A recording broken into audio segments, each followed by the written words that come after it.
নতুন বার্তা দিল আলী লারিজানি। তিনি ইরানের পক্ষ থেকে মুসলিম বিশ্বকে ঐক্যের আহ্বান জানিয়ে যুক্তরাষ্ট্র ও ইসরায়েলের বিরুদ্ধে তীব্র ভাষায় সমালোচনা করেছেন।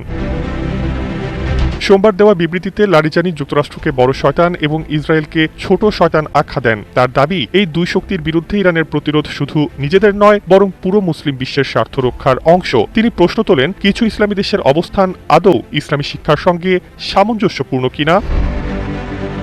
তিনি হাদিসের উদ্ধৃতি দিয়ে বলেন, একজন মুসলিমের দায়িত্ব অন্য মুমিনের সাহায্যে এগিয়ে আসা, অথচ বর্তমান সংকটে অধিকাংশ মুসলিম দেশের নীরবতা সেই শিক্ষার পরিপন্থী বলেও ইঙ্গিত দেন তিনি।